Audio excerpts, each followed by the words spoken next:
Chapter 14, Mishnah 2.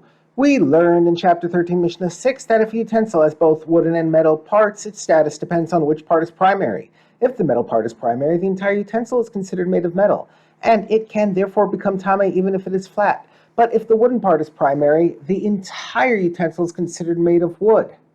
So it cannot become tamei unless it has a container. Based on this rule, the Mishnah teaches the laws of a wooden stick to which a metal piece is attached.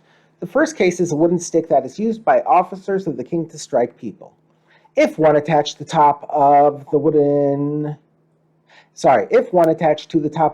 stick a metal knob in the shape of a ball, the entire stick can become tamei because the stick is used as a weapon. Its main part is the knob, for that is the section that hits the victim.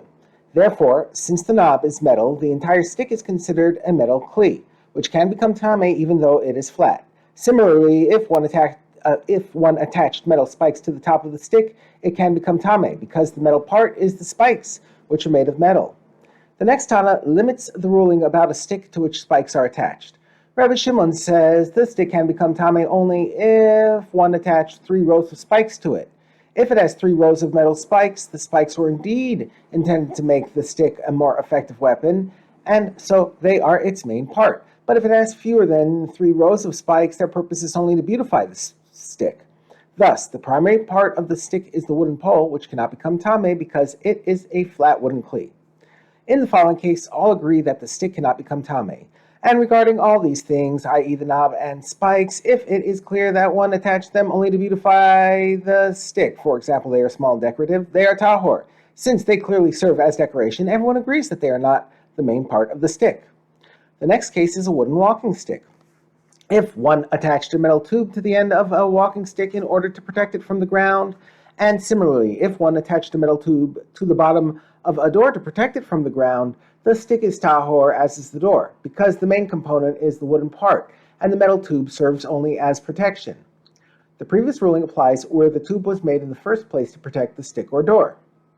The Mishnah now states the law where the tube was originally made to be a utensil in its own right and was later used to protect a stick or door.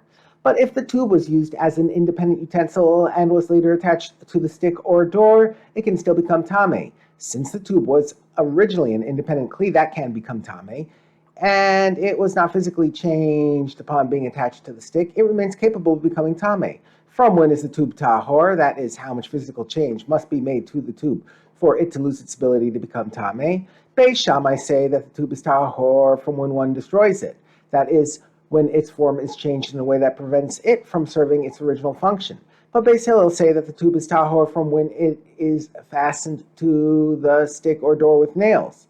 When the tube is nailed to the stick or door, it cannot serve its original function, even though its form is not changed, so it is no longer capable of becoming tamei.